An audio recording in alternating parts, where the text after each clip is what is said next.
시편 86편은 다윗이 하나님께 드린 기도라고 했죠. 그래서 우리는 이 다윗의 기도를 통해서 하나님이 들으시는 기도가 어떤 기도인가, 하나님이 응답하시는 기도가 어떤 기도인가 하는 것에 대해서 생각해 보고 있습니다. 지금까지 우리는 말씀들을 통해서 하나님께서 응답하시는 기도의 내용, 어떤 기도의 내용을 하나님이 기쁘게 들으시고 응답하시는가, 또 우리가 드린 기도가 하나님께 응답되게 하기 위해서는 반드시 알아야 될 하나님의 모습, 하나님이 어떤 분이신가 하는 것에 대해서 여러 가지로 생각해 보았습니다. 그런데 오늘 본문 속에도 하나님께서 들으시고 응답하시는 기도의 조건들이 무엇인가 하는 것이 계속해서 나오고 있어요. 자, 그 첫 번째가 무엇입니까? 11절에 나와 있어요. 여호와여, 주의 도를 내게 가르치소서. 내가 주의 진리에 행하오리니. 무슨 말씀일 것 같아요? 아주 쉽게 말하면, 주여 말씀만 하옵소서. 그러면 내가 그 말씀대로 행하겠나이다 라는 그런 말이 바로 이것입니다. 하나님께서 기쁘게 들으시고 응답하시는 기도가 어떤 기도인가? 하나님께 우리가 무엇인가 기도하고 하나님이 그 기도를 들으시고 내게 무엇인가 말씀하셨을 때, 내 기도에 응답하셨을 때 하나님께서 내게 주시는 그 말씀대로 행할 각오와 준비가 되어 있어야 한다. 사실 우리는 하나님 앞에 많은 것들을 기도합니다. 또 기도하면 이렇게 하겠다고 약속도 합니다. 그렇지만 실제로 기도의 응답에는 관심이 있지만 기도의 응답을 받은 후에 내 삶의 모습에는 별로 관심이 없는, 또 하나님께 기도는 하지만 그 기도를 들으신 하나님께서 내게 무엇인가 요구했을 때 그 요구대로 따르고 순종할 각오는 전혀 되어 있지 않는, 오히려 기도하면서도 하나님이 이렇게 하라고 하면 어떡하지? 그건 너무 힘든데, 그건 너무 어려운데 하는 그런 마음들을 가지고 드리는 기도, 이런 기도는 하나님이 들으실 수 없다. 또 설령 하나님께 어떤 약속을 한다 할지라도 그저 입에 발린, 입술로만 하는 약속, 하나님이 그걸 모르시겠어요? 그런 기도는 하나님이 듣지 않으신다. 마치 사람에게 이거 좀 해줘, 해주기만 하면 내가 뭐든지 시키는 대로 할게. 사람들에게는 입에 발린 말로 약속을 할 수 있을지 몰라요. 그러나 하나님은 이미 아세요. 내 마음 가운데 정말 내 기도를 들어주었을 때 하나님께서 내게 하시는 말씀대로 살아드릴 각오와 준비가 내 속에 정말 있는지 없는지 하나님은 아세요. 사실 하나님께 내가 어떤 기도를 드리느냐, 그 기도의 내용은 별로 중요하지 않아요. 왜 그럴까요? 내가 무엇을 구하기 전에 하나님은 내 필요를 다 아시잖아요. 그렇기 때문에 내가 무엇을 구하느냐, 사실 그건 별로 중요하지 않아요. 더 중요한 건 뭡니까? 내가 어떻게 구하느냐, 기도의 태도예요. 여러분도 아마 부모로서 자녀들을 한번 생각해 보면 금방 그 하나님의 마음을 이해할 수 있을 거예요. 엄마, 아빠, 나 이거 필요해, 저거 필요해. 지금 내 자녀가 내게 무엇을 구하느냐, 그게 중요한 게 아니고 그것을 구하는 태도, 그게 더 중요하죠. 그래서 어쩔 때는 별로 중요하지 않은 것이라 할지라도 그 태도가 이뻐서 그것을 주기도 하고 구하지 아니한까지 덤으로 주기도 하고, 그러나 꼭 필요한 것인 줄 알면서도 구하는 태도가 괘씸해서 주지 않을 때도 있어요. 우리 하나님 앞에도 마찬가지. 내가 무엇을 구하느냐, 사실 그건 구하기 전에 하나님이 다 알아요. 하나님이 원하시는 건 뭡니까? 하나님께 기도하는 우리의 태도, 그 태도가 하나님의 뜻에 합당해야 돼요. 하나님이 어떤 태도를 기뻐하신다고요? 하나님, 내가 지금 이것을 구합니다.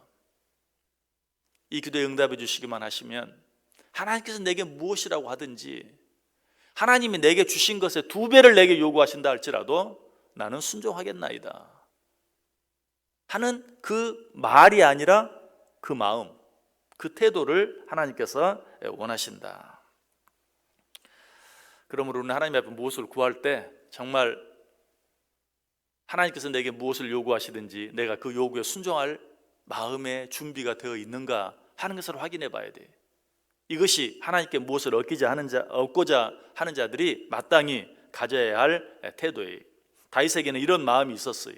그래서 그는 그렇게 기도하고 있죠. 여호와여, 주의 도를 내게 가르치소서. 내가 주의 진리에 행하오리니. 내게 말씀만 하옵소서. 그러면 나는 그 말씀에 전적으로 따르겠나이다 라고 기도하고 있는 것을 봐요.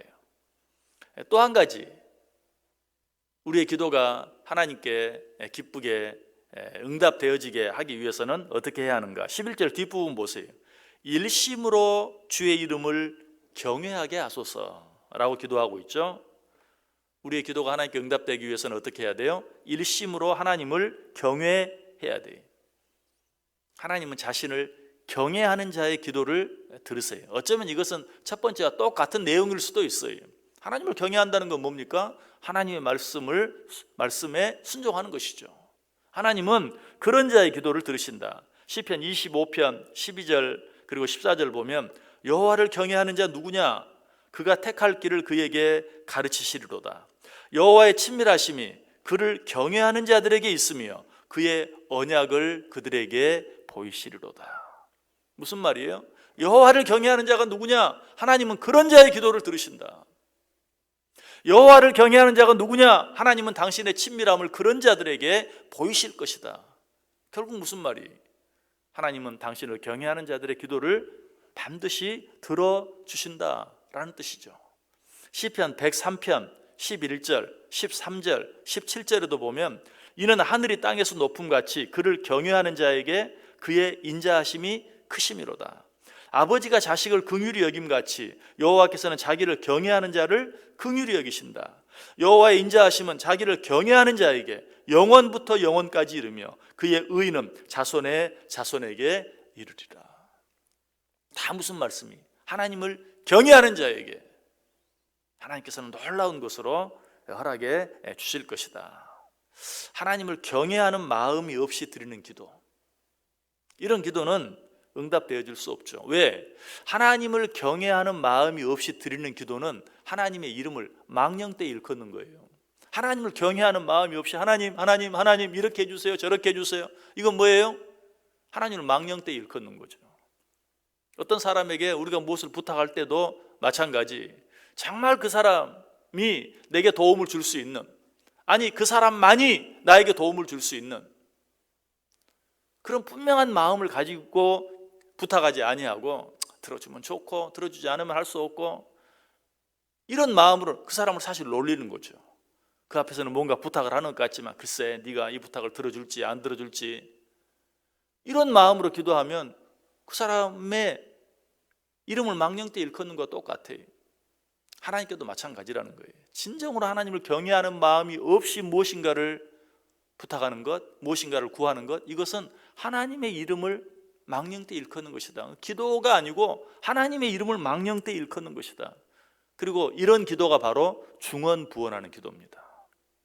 아무리 멋진, 아무리 아름다운 기도를 한다 할지라도 그 속에 하나님을 경외하는 마음이 없으면 그게 바로 중언부언하는 기도예요.